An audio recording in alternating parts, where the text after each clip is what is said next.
아리스토텔레스의 목적론을 바탕으로 한 흥미로운 이야기를 들려드리겠습니다. 이 이야기는 우리의 생활 속에서 흔히 볼 수 있는 사소한 순간들을 통해 목적론의 깊이를 탐구하게 됩니다.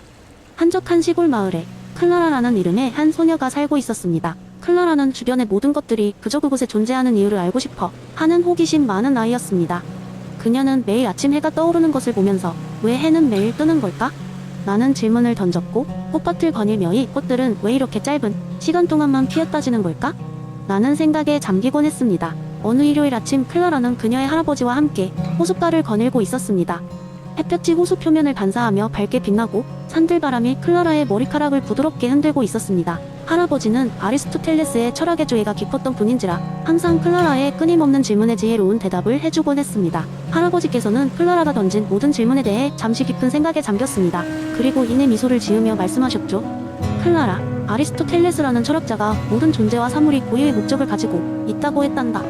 어쩌면 해가 뜨는 이유는 그 빛이 세상에 생명을 주고 자연을 깨우기 위함일지 몰라. 그리고 꽃들이 잠시 피어나는 이유는 그들이 순간적인 아름다움으로 우리에게 기쁨을 주고 곤충들에게는 꿀을 제공하며 생태계의 일부로서 자신의 역할을 하기 위함일 거야. 클라라는 고개를 끄덕이며 할아버지 설명을 이해하려 했습니다. 할아버지는 계속해서 이야기를 이어나갔습니다. 우리도 마찬가지란다. 사람마다 자신만의 목적과 목표를 가지고 있어. 어떤 이들은 그림을 그리며 다른 이들에게 영감을 주고, 또 누군가는 과학을 통해 인류를 발전시키고, 그리고 또 다른 이는 단순히 주위 사람들을 행복하게 만들어 줌으로써 자신의 목적을 이루겠지. 그날 이후로 클라라는 모든 사물이 그 자체만으로도 다른 무엇인가에 기여하고 있다는 사실을 새롭게 보기 시작했습니다. 울창한 나무가 신선한 공기를 만들어내는 것처럼 그녀 역시 자신의 존재로 세상 어디에든 긍정적인 영향을 줄 수 있다는 생각이 들었습니다. 어느 날 클라라는 동네 친구들에게 우리 각자가 가지고 있는 목적에 대해 생각해본 적 있니? 라고 물었습니다. 친구들은 처음에는 멋쩍어 했지만 곧 각자의 꿈과 희망에 대해 지적인 대화를 나누기 시작했습니다. 누군가는 훌륭한 요리사가 되고 싶다고 했고, 또 누군가는 환경을 보호하는 과학자가 되고 싶다며 목소리를 높였습니다. 그날의 대화는 마치 작은 아리스토텔레스 철학 수업과도 같았습니다. 클라라는 주변 사람들과의 대화를 통해, 그리고 일상 속 사소한 순간들을 통해 목적론의 진리를 더욱 깊이 이해하게 되었습니다.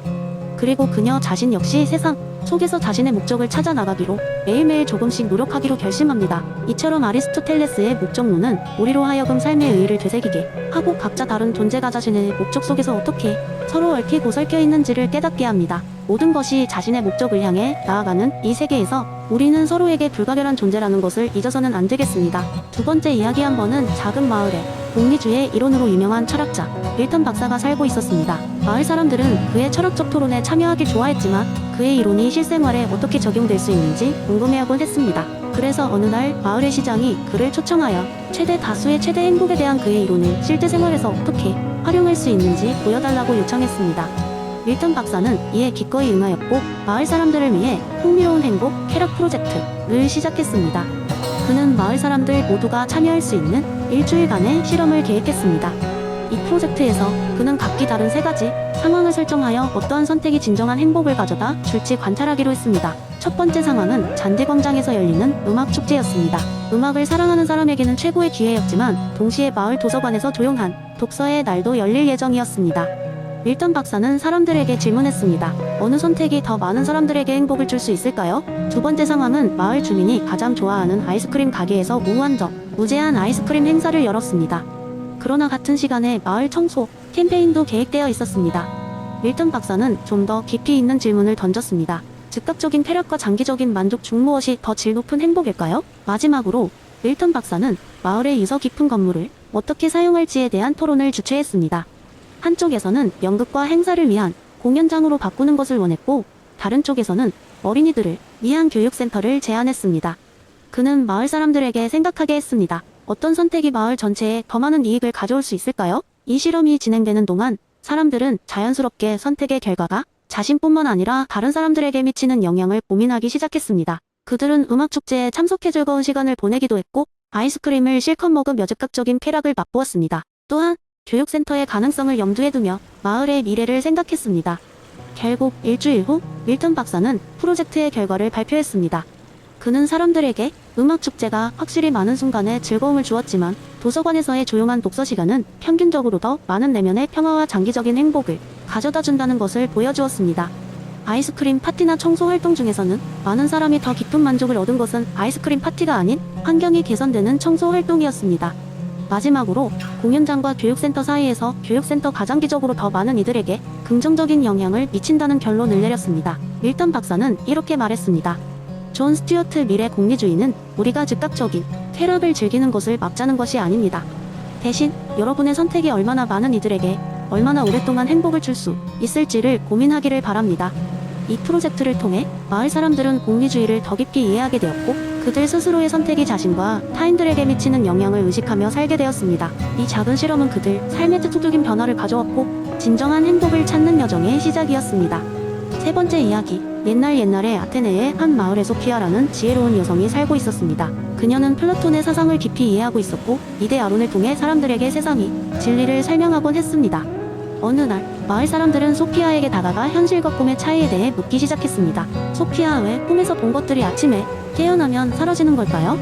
꿈도 현실일 수는 없을까요? 이들이 질문을 던지자 소피아는 온화한 미소를 지으며 사람들을 모아 앉혔습니다. 여러분, 이 질문의 답을 찾기 위해 우리 마을 뒤 산꼭대기 동굴로 향해 봅시다. 소피아가 이렇게 말하자 사람들은 저마다 호기심 가득한 얼굴로 그녀를 따라 나섰습니다. 동굴에 도착한 사람들은 순간 놀라움을 금치 못했습니다. 동굴 안에는 수많은 그림자가 벽에 드리워져 있었기 때문입니다. 소피아는 사람들을 자리잡게 한 뒤 말했다. 여러분, 이곳의 그림자들은 실제 존재가 아닙니다. 동굴 밖에 빛이 비쳐 이곳에 비추어진 어떤 것들을 반영한 것일 뿐이지요. 우리가 동굴 안에서 경험하는 이 그림자들은 잠시뿐이며 변덕스럽고 일시적인 것들에 불과합니다. 사람들은 고개를 끄덕였지만 한 청년이 물었습니다. 그렇다면 진정한 존재는 무엇인가요? 소피아는 청년의 질문에 응답하며 설명을 이어갔습니다. 이 그림자들이 비추고 있는 외부에는 이데아라는 것이 있습니다. 우리가 이데아를 직접 보지는 못하지만 이데아가 있어야만 그림자가 존재하게 되는 것이지요. 이데아는 변하지 않고 영원하며 진정한 지식은 이 이데아를 인식하는 데서 나옵니다. 우리가 보거나 경험하는 것들은 이 진정한 형상의 본질을 담지 못한 표면에 불과하지요. 그녀는 말을 마치고 사람들을 동굴 밖으로 이끌었고 바깥에 넘쳐흐르는 햇빛을 가리키며 설명을 덧붙였습니다. 결국 우리가 지식이라 부르는 것은 이데아를 본질적으로 이해하는 것입니다. 꿈이 우리에게 일종의 그림자처럼 비춰지지만 그 이면에 숨겨진 진실을 인식할 때 우리는 진정한 깨달음을 얻을 수 있습니다. 마을 사람들은 모두 소피아의 이야기와 비유를 통해 이데아라는 개념을 좀 더 깊이 이해하게 되었고 그날 이후 그들은 일상에서 보이는 것 너머의 본질을 탐구하려는 노력을 하게 되었습니다. 이렇게 소피아는 플라톤의 이데아론을 바탕으로 사람들에게 삶의 지혜를 전했고 그 이야기는 오랜 세월 동안 많은 사람들에게 전해지며 영감을 주었습니다. 네 번째 이야기. 소크라테스의 무지의 지를 바탕으로 고대 아테네의 한 평범한 정원사 이야기로 시작해보겠습니다.